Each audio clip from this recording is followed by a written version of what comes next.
Cafe کام میں آپ سب کو خوش آمدید۔ 2022 ختم ہونے کے قریب ہے۔ اس سال بھی 16 دسمبر آیا اور گزر گیا۔ 51 سال خاموشی کے اور 51 سال بٹریل کے، مگر کس کے لیے؟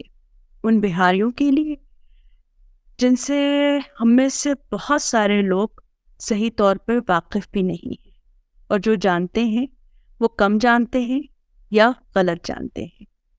اس بہت ہی بلیک سینیریو میں روشنی کی کچھ کرنیں ہیں، اور میں بہت خوش قسمت تصور کر رہی ہوں اپنے آپ کو کہ بہت دور بیٹھے ہوئے ایک ایسے دردمند صاحب جنہوں نے زندگی کے کئی برس، کیا میں اگر یہ کہوں کہ پوری زندگی ایک کاز کے لیے انہوں نے اس کے ساتھ گزاری ہے، اس کو سرو کرتے ہوئے۔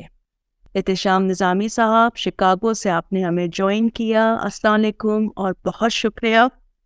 موضوع ہے کہ جتنا بھی بولا جائے اور جتنی دیر تک بھی بات کی جائے کم لگے گی، لیکن مختصر وقت میں ایک بہت کرپناک تاریخ کے چیپٹر کو اور حال کی بے حسی کو سمیٹنا ہے، اور آپ سے زیادہ موزوں شخصیت کون ہو سکتی ہے؟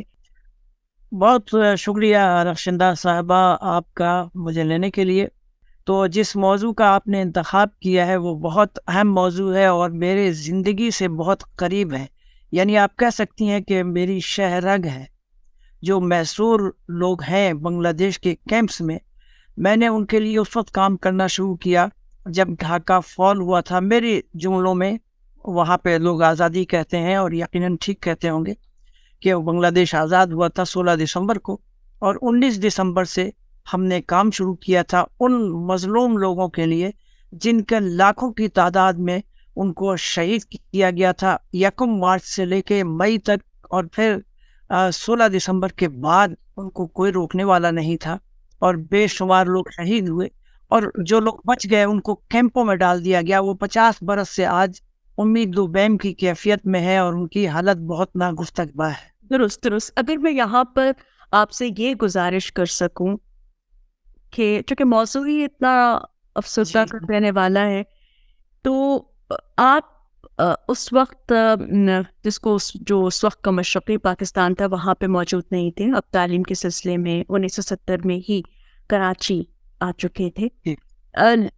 تو کچھ یادیں، کچھ باتیں جیسے ہوتا ہے نا کہ 2-3 ہائی لائٹس کے جو ابھی تک عمر کے حصے میں بھی آپ کے ساتھ ہیں، یعنی جو اچھی پیاری باتیں جو ہیں نا اس بنگال کی جہاں آپ رہے، اور پھر کچھ تکلیف دہ باتیں جن میں سے کچھ کا تو بھی آپ نے ذکر کر ہی دیا، لیکن مشکل ہوتا ہے کہ کس کے دکھ کو زیادہ بڑا سمجھا جائے۔ دکھوں کا مقابلہ نہیں ہے، موازنہ نہیں، لیکن وہ یاد جو ابھی بھی آپ شکاگو میں ہیں، امریکہ کی زندگی خود بہت مصروف ترین ہوتی ہے، لیکن پھر بھی جب وہ آپ کے ذہن میں وہ زمانہ آتا ہے تو آپ اب بھی بے چین ہو جاتے ہوں۔ بالکل آپ صحیح کہہ رہی ہیں۔ میں 1986 میں جب پہلی دفعہ ڈھاکہ گیا، یعنی 1971 کے بعد، تو جب جہاز بنگلہ دیش بیمان پہ میں گیا تھا اور وہ رن وے خالی نہیں تھا اور وہ بہت نیچی پرواز سے وہ گھوم رہا تھا، تو میں مسجد بیت المکرم بھی دیکھ سکتا تھا اوپر سے۔ میں نے ڈھاکہ وہ اسٹیڈیم بھی دیکھا جہاں پہ ہم اسکول کے اسٹوڈنٹ تھے، اور ہم اسکاؤٹس کی شکل میں ہم 14 اگست اور 23 مارچ کو وہاں پہ جاتے تھے، اور کوئی بنگالی اور بہاری نہیں ہوتے تھے، سارے پاکستانی ہوتے تھے، اور ہم وہاں پہ ڈیمونسٹریٹ کرتے تھے۔ وہاں پہ ہمیں مٹھائیاں ملتی تھیں، ہم نغمے گاتے تھے۔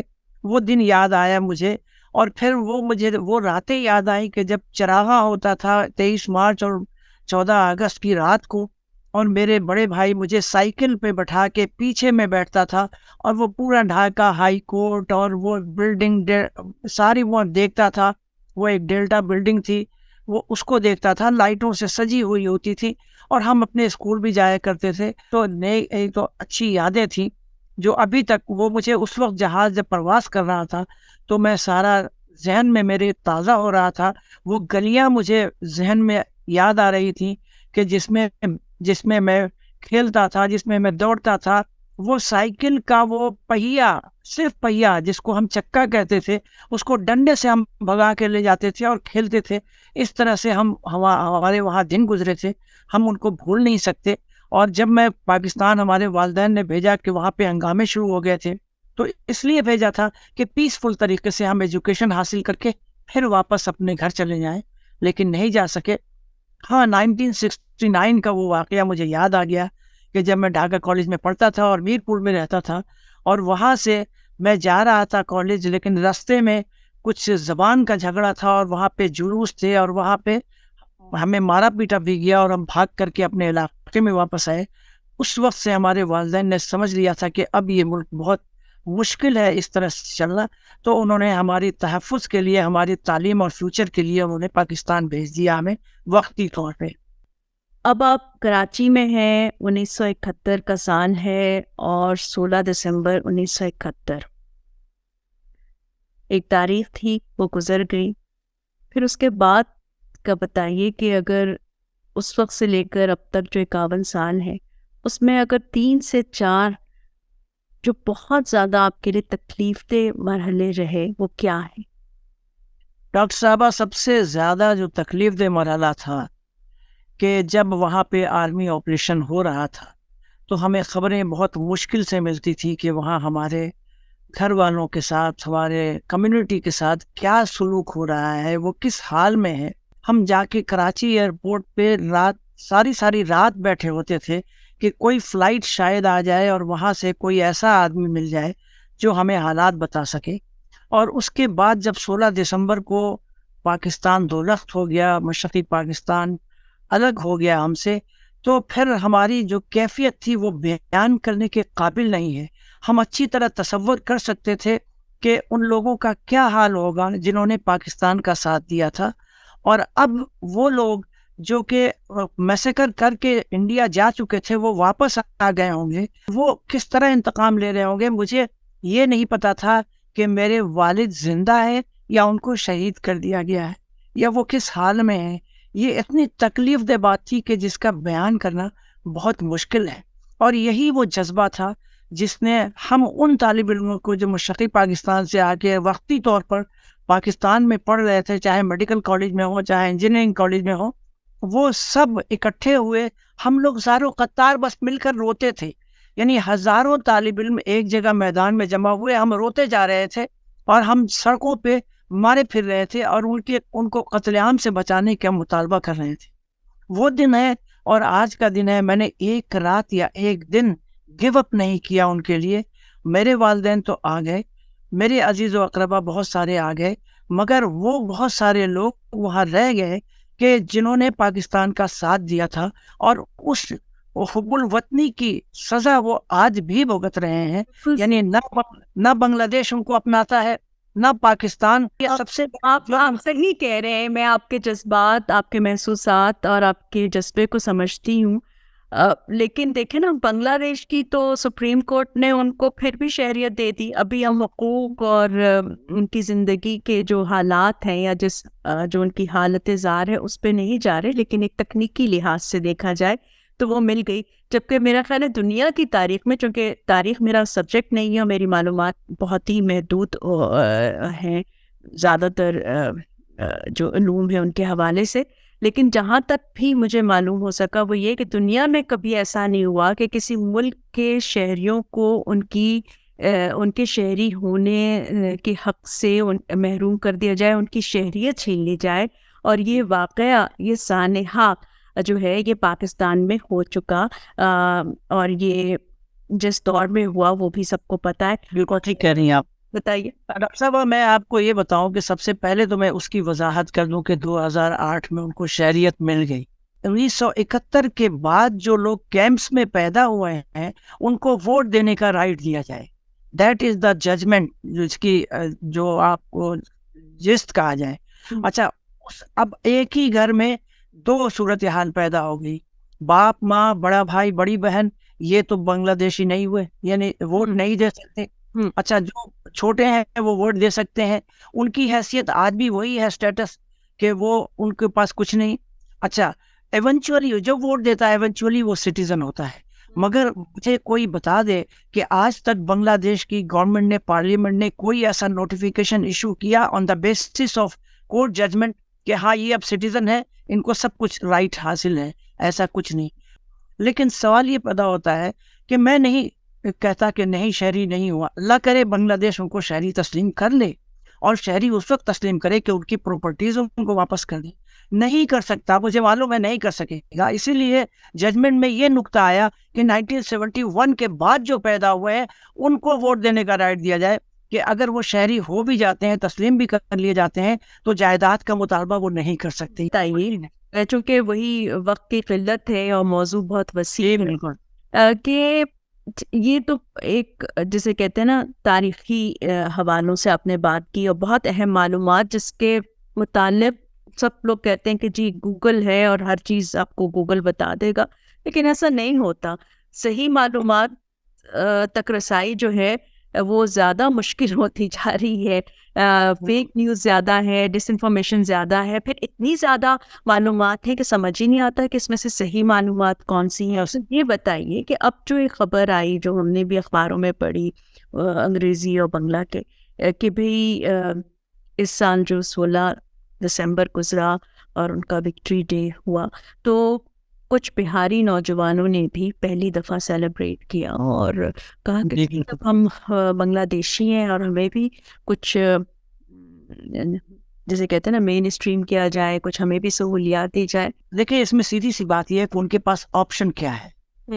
جب وہ 1971 کے بعد پیدا ہوئے ہیں، ان کے پاس آئی ڈی کارڈ ہے، ہو سکتا ہے کل کو ان کو سٹیزن شپ دے دی جائے، تو ظاہر ہے میں ان کو بلیم نہیں دوں گا، لیکن ہم بلیم ان کو دیں گے جنہوں نے اگنور کیا ہے، ان کو جنہوں نے معاہدے کر رکھے ہیں، جن کے پاس پیسے ہیں، فنڈز ہیں، اور یہ ساری پلان موجود ہے.